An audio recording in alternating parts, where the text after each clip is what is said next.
ଝିଅଟିର ବିବାହ ପାଇଁ ଘର ଘର ବୁଲି ନିମନ୍ତ୍ରଣ ପତ୍ର ବଣ୍ଟନ କରାଯାଉଥିଲା। ଯେତେବେଳେ ସେହି ଝିଅର ବର ତାଙ୍କ ମାଙ୍କ ସହିତ ପଳେଇଯାଏ, ସେତେବେଳେ ମୋତେ କୁହ, ତୁମେ କାହାକୁ ଦୋଷ ଦେବ? ମାଙ୍କୁ ନା ଜ୍ୱାଇଁଙ୍କୁ ନା ସେହି ସମାଜ? ଆଜିକାଲି ସମ୍ପର୍କର ଗୁରୁତ୍ୱ କିଏ ବୁଝିପାରୁନାହାନ୍ତି।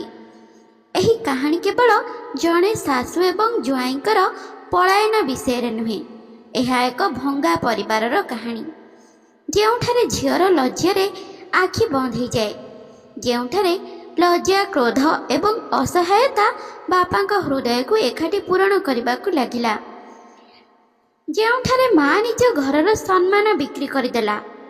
କେତେକ ସମୟରେ ଏକ ଭୁଲ କେବଳ ଏକ ସମ୍ପର୍କକୁ ଭାଙ୍ଗି ନଥାଏ, ଏହା ସମଗ୍ର ପରିବାରର ବିଶ୍ୱାସକୁ ଜଳେଇ ଦିଏ ଏବଂ ତାପରେ ଶତ୍ରୁର ଆବଶ୍ୟକତା ନାହିଁ, କାରଣ ନିଜ ଲୋକ ହିଁ ନିଜ ଲୋକଙ୍କୁ ନଷ୍ଟ କରିବା ପାଇଁ ଯଥେଷ୍ଟ। ଆଜିର ସତ୍ୟ ଘଟଣାରେ ଆପଣ ଯାହା ଶୁଣିବାକୁ ଯାଉଛନ୍ତି ତାହା କେବଳ ଆଶ୍ଚର୍ଯ୍ୟଜନକ ନୁହେଁ, ବରଂ ଆପଣଙ୍କୁ ଭାବିବାକୁ ମଧ୍ୟ ବାଧ୍ୟ କରିବ। ଏହି କାହାଣୀର ସତ୍ୟ ଜାଣିବା ପାଇଁ ଭିଡ଼ିଓକୁ ଶେଷ ପର୍ଯ୍ୟନ୍ତ ଦେଖନ୍ତୁ।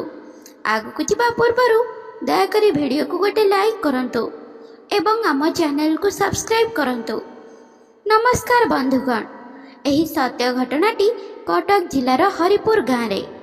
କିନ୍ତୁ ସେହିଦିନ ଯାହା ଘଟିଥିଲା ତାହା ସମଗ୍ର ପରିବାରକୁ ଥରେଇ ଦେଇଥିଲା।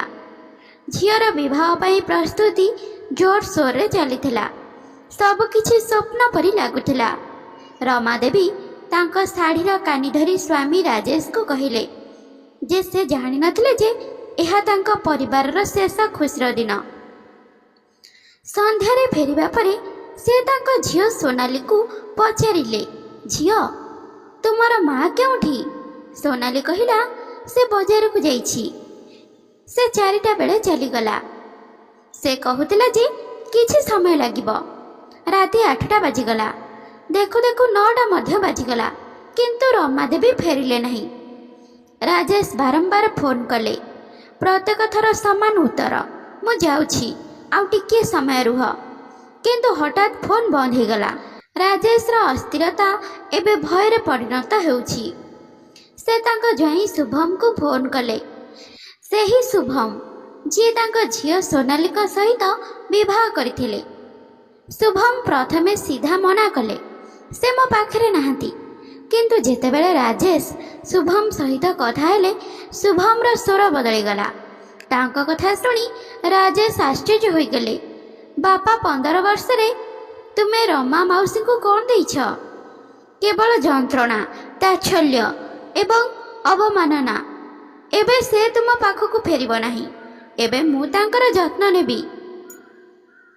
ରାଜେଶର ଆଖି ଖୋଲା ରହିଗଲା। କିଛି ସମୟ ପାଇଁ ସେ ବୁଝିପାରିଲେ ନାହିଁ ଯେ ଏସବୁ ବାସ୍ତବତା ନା ଏକ ଭୟଙ୍କର ସ୍ୱପ୍ନ। ଗତକାଲି ପର୍ଯ୍ୟନ୍ତ ତାଙ୍କ ଜ୍ୱାଇଁ ଥିବା ବ୍ୟକ୍ତି ଆଜି ତାଙ୍କ ସ୍ତ୍ରୀଙ୍କୁ ଜୀବନସାଥୀ ବୋଲି କହୁଛନ୍ତି। ରାଜେଶ ଦ୍ୱାର ପାଖରେ ବସି ଏକ ଦୃଷ୍ଟିରେ ଚାହିଁ ରହିଲା।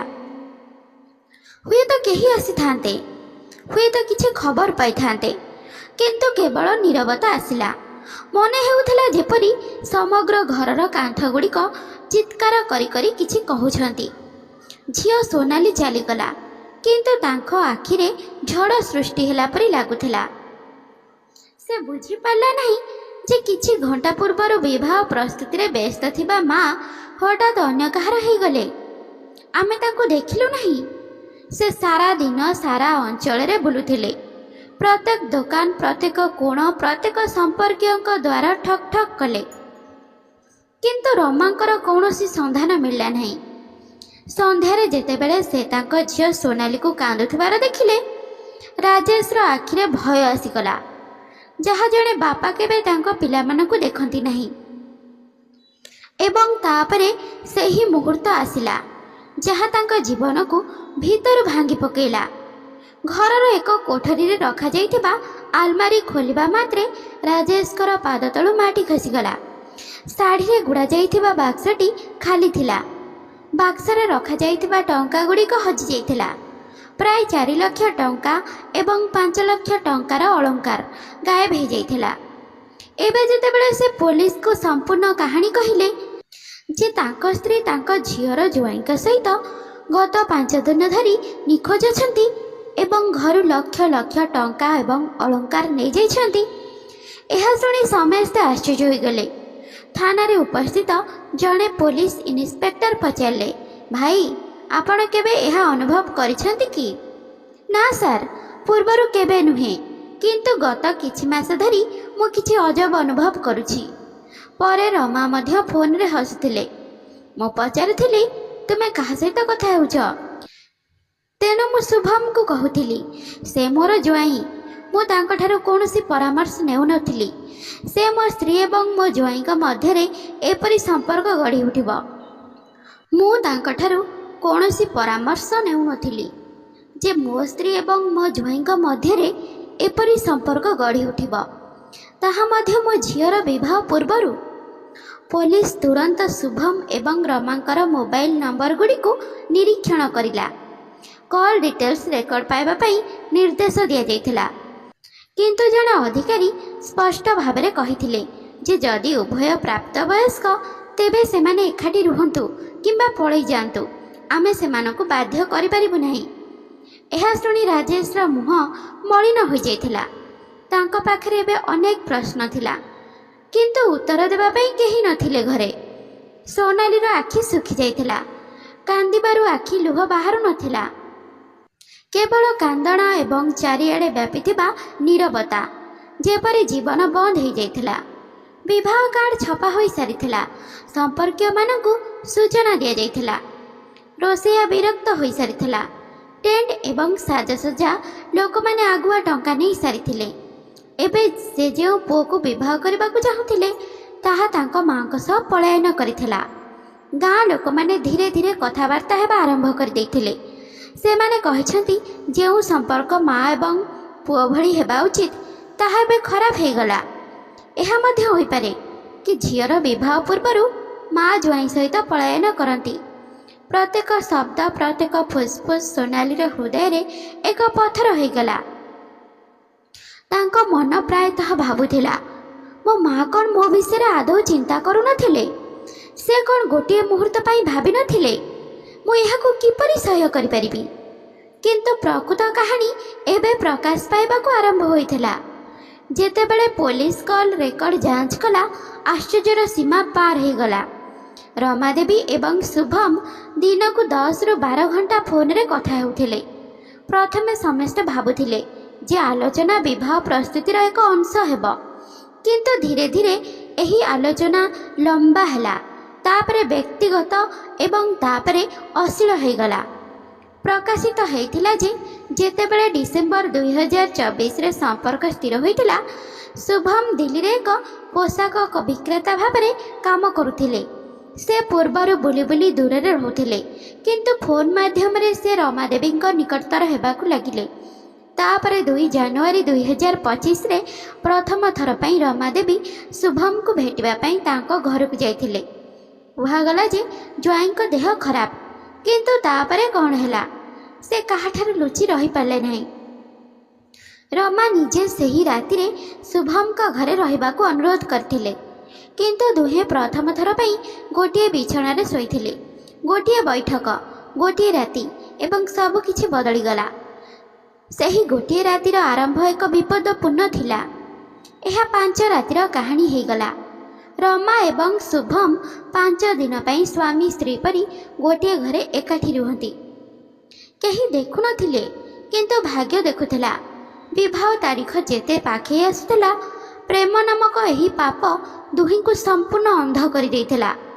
ଗାଁରେ ଦିନ ଉଠିବ, ସୂର୍ଯ୍ୟ ଉଦୟ ହେବ, କିନ୍ତୁ ରାଜେଶର ଘରେ କେବଳ ଅନ୍ଧାର ରହିବ। ପ୍ରତିଦିନ ସକାଳେ ମୁଁ ସେହି ଆଶା ସହିତ ଉଠିଥାଏ, ହୁଏତ ଆଜି ମୋର ସ୍ୱପ୍ନ ଫେରିଆସିବ, ହୁଏତ ଏସବୁ ଏକ ଭୁଲ। କିନ୍ତୁ ପ୍ରତ୍ୟେକ ସନ୍ଧ୍ୟାରେ ସେ ସେହି ଆଶାକୁ ଚୁରମାର କରିଦେଉଥିଲା। ଯେପରି ଜୀବନ ତାକୁ ବାରମ୍ବାର କହୁଥିଲା ଯେ ଯେତେବେଳେ କିଛି ସମ୍ପର୍କ ଭାଙ୍ଗିଯାଏ ସେତେବେଳେ କେବଳ ଏକ ଶବ୍ଦ ହୁଏ ନାହିଁ, ଆତ୍ମାଟି ଥରି ଉଠେ। ଏବଂ ସୋନାଲି ଆଉ କାହାରି ସହିତ ଆଖି ମିଶାଇଲା ନାହିଁ। ଯେଉଁ ଝିଅଟି ଥରେ ତାର ବିବାହର ସ୍ୱପ୍ନକୁ ରଙ୍ଗୀନ କରୁଥିଲା, ସେ ଏବେ ଲୋକଙ୍କ ଦୃଷ୍ଟିରୁ ନିଜକୁ ଲୁଚେଇ ରହୁଥିଲା। ଯେତେବେଳେ ଜଣେ ସାମ୍ବାଦିକ ତାଙ୍କୁ ପଚାରିଲେ जदि तुम माँ तुमको सामना को आसती तुमे कौन कहब? सोनालीर आखि ओदा हो गला। ସେହି ସାମ୍ବାଦିକ ସମଗ୍ର ଦେଶର ହୃଦୟକୁ ଚିରି ଦେଇଥିଲେ। ଯେତେବେଳେ ଏହି କାହାଣୀଟି ସୋସିଆଲ ମିଡ଼ିଆରେ ଜୋର ଧରିଲା, ତେଣୁ ସମସ୍ତେ ସ୍ତବ୍ଧ ହୋଇଗଲେ। ମା କ'ଣ ଏତେ ତଳକୁ ଖସି ପାରିବ? ଗୋଟିଏ ଝିଅର ଜୀବନ କ'ଣ 5 ରାତିର ଯୌବନ ଅପେକ୍ଷା କମ୍ ମୂଲ୍ୟବାନ ଥିଲା? କେଉଁ ପ୍ରେମ ଏତେ ଗୁରୁତ୍ୱପୂର୍ଣ୍ଣ ହୋଇପାରେ ଯେ ତୁମେ ଏଥିପାଇଁ ନିଜ ଝିଅକୁ ନଷ୍ଟ କରିଦେଉଛ? ପୋଲିସ ପ୍ରଶାସନ ଏପର୍ଯ୍ୟନ୍ତ ସନ୍ଧାନରେ ନିୟୋଜିତ ଥିଲା, କିନ୍ତୁ ଆଇନଗତ ଜଟିଳତାରେ କାର୍ଯ୍ୟାନୁଷ୍ଠାନ ଫସି ରହିଥିଲା। କାରଣ ଦୁହେଁ ଯବାନ ଥିଲେ, ଜଣେ 20 ବର୍ଷର ପୁଅ ଏବଂ ଅନ୍ୟ ଜଣେ 35 ବର୍ଷର ମହିଳା। ପୋଲିସ କହିଛି, ଆଇନ କାହାର ଭାବନା ଉପରେ ଚାଲିବ ନାହିଁ, ବରଂ ବୟସ ଏବଂ ଇଚ୍ଛା ଉପରେ ଚାଲିବ। ଯଦି ସେମାନେ ଦୁହେଁ ନିଜ ଇଚ୍ଛାରେ ଏକାଠି ରହୁଛନ୍ତି, ତେବେ ଆମେ ସେମାନଙ୍କୁ ବଳପୂର୍ବକ ଫେରାଇ ଆଣିପାରିବୁ ନାହିଁ। କିନ୍ତୁ ଘରୁ 4 ଲକ୍ଷ ଟଙ୍କା ଏବଂ 5 ଲକ୍ଷ ଟଙ୍କାର ଅଳଙ୍କାର ଗାୟବ ହୋଇଯାଇଥିଲା। ତେଣୁ ଚୋରି ଏବଂ ଠକେଇ ପାଇଁ ନିଶ୍ଚିନ୍ତ ଭାବରେ ଏକ FIR ପଞ୍ଜୀକରଣ କରିବାର ଆବଶ୍ୟକତା ଥିଲା। ତାପରେ ଗୋଟିଏ ଦିନ ସାମ୍ବାଦିକମାନେ ରାଜେଶକୁ ପଚାରିଲେ, ତୁମେ ତୁମ ସ୍ତ୍ରୀଙ୍କୁ କ'ଣ କହିବାକୁ ଚାହୁଁଛ?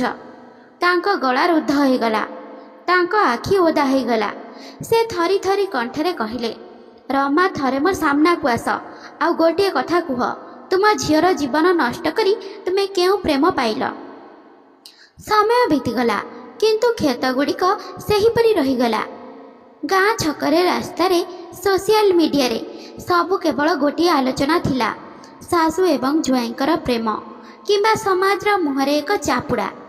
ଯେଉଁ ସମ୍ପର୍କକୁ ମା ଏବଂ ପୁଅର ସ୍ନେହ ଯୋଗୁଁ ପବିତ୍ର ବୋଲି ବିବେଚନା କରାଯାଇଥିଲା, ସେହି ସମ୍ପର୍କ ହିଁ କଳୁଷିତ ହୋଇଯାଇଥିଲା। ଯେଉଁ ଘରେ ବିବାହର ସାହାନାଇ ବାଜିବାର କଥା ଥିଲା, ତାହା ଏବେ ନୀରବତାର ଶବ୍ଦରେ ପ୍ରତିଧ୍ୱନିତ ହେଉଛି। ସୋନାଲିଙ୍କର ଅବସ୍ଥା ଦିନକୁ ଦିନ ଖରାପ ହେବାକୁ ଲାଗିଲା। ମା କୋଳରେ ଥରେ ସନ୍ତାନ ପାଇଥିବା ଝିଅଟି ଏବେ ମାଙ୍କ ନାମ ଶୁଣି ଥରି ଉଠିଲା।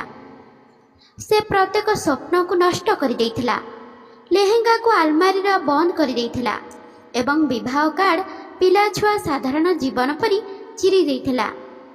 ତାପରେ ଗୋଟିଏ ଦିନ ସବୁ କିଛି ଶେଷ ହୋଇଗଲା ଏକ ମିଛ ପ୍ରେମ ନାମରେ। ସେ ବାରମ୍ବାର ପୋଲିସକୁ ନିବେଦନ କରିଥିଲା, ମୁଁ ମୋ ସ୍ତ୍ରୀ ଚାହୁଁନାହିଁ, ମୁଁ କେବଳ ମୋ ଝିଅ ପାଇଁ ନ୍ୟାୟ ଚାହୁଁଛି। ମୁଁ ଚାହୁଁଛି ଏହି ପାପୀ ସମସ୍ତଙ୍କ ସାମ୍ନାକୁ ଆସୁ, ଯାହାଦ୍ୱାରା ଏପରି ନିଆଁରେ ଆଉ କୌଣସି ସୋନାଲି ଜଳି ନ ଯାଉ। କିନ୍ତୁ କେତେବେଳେ ଆଇନ ମଧ୍ୟ ଅସହାୟ ହୋଇଯାଏ, କାରଣ ଉଭୟ ବୟସ୍କ ଥିଲେ, କୌଣସି ବାଧ୍ୟବାଧକତା ନଥିଲା। ଏହା କେବଳ ଏକ ନିଷ୍ପତ୍ତି ଥିଲା, ଯାହା ନୈତିକତାର ଚିତାରେ ବସିଥିଲା। ଶୁଭମ ଏବଂ ରମା ଏପର୍ଯ୍ୟନ୍ତ ନିଖୋଜ ଥିଲେ। କେହି ଜାଣିନଥିଲେ ଯେ ସେମାନେ କେଉଁଠି ଥିଲେ, କେଉଁ ଅବସ୍ଥାରେ ଥିଲେ।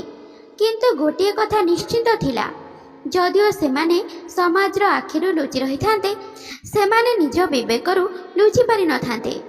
କାରଣ ପ୍ରତ୍ୟେକ ରାତିରେ ସେମାନେ ମନେ ରଖିବେ ଏକ ନିର୍ଦ୍ଦୋଷ ଝିଅର କାନ୍ଦଣା, ଏକ ଭଙ୍ଗା ବାପାର ନୀରବତା। ଯେଉଁ ଘର ସେମାନଙ୍କ କାମନାର ଶିକାର ହୋଇଥିଲା, ଆଜି ଯେତେବେଳେ ମୁଁ ଏହି କାହାଣୀ କହୁଛି, ମୋ ହୃଦୟ କାନ୍ଦୁଛି। କାରଣ ଏହା କେବଳ ଗୋଟିଏ ପରିବାର କଥା ନଥିଲା, ଏହା ସେହି ଚିନ୍ତାଧାରାର ପ୍ରଶ୍ନ ଯାହା ସମ୍ପର୍କର ପବିତ୍ରତାକୁ ସ୍ୱାର୍ଥପରତାର ଶିକୁଳିରେ ବାନ୍ଧିଥିଲା। ଜଣେ ନିଜ ଝିଅକୁ ବିଶ୍ୱାସଘାତକତା କରିଛି, ଜଣେ ଜ୍ୱାଇଁ ତାଙ୍କ ସମ୍ପର୍କର ସୀମା ଭାଙ୍ଗିଛି ଏବଂ ଉଭୟ ମିଶି ସମାଜର ବିଶ୍ୱାସ ଭାଙ୍ଗିଛନ୍ତି। କିନ୍ତୁ ଶେଷରେ ଏହା କ'ଣ? ଦୟାକରି କମେଣ୍ଟ ବକ୍ସରେ ଆପଣଙ୍କ ରାୟ ଦିଅନ୍ତୁ। ତ ଶ୍ରୋତା ବନ୍ଧୁମାନେ, ଆଶା କରୁଛି ଆଜିର ଏହି କାହାଣୀଟି ଆପଣମାନଙ୍କୁ ନିଶ୍ଚିନ୍ତ ପସନ୍ଦ ଆସିଥିବ। ଆଉ ପସନ୍ଦ ଆସିଥିଲେ ଭିଡ଼ିଓଟିକୁ ଲାଇକ୍, ସେୟାର ଆଉ ଚ୍ୟାନେଲକୁ ସବସ୍କ୍ରାଇବ୍ କରିବାକୁ ବିଲକୁଲ ବି ଭୁଲନ୍ତୁ ନାହିଁ। ତେବେ ଆଜି ପାଇଁ ରହୁଛି, ବାଏ। ପୁଣି ଦେଖା ହେବ ଆଉ ଏକ ସୁନ୍ଦର କାହାଣୀ ସହିତ ଆଉ ଏକ ନୂଆ ଭିଡ଼ିଓରେ। ଧନ୍ୟବାଦ।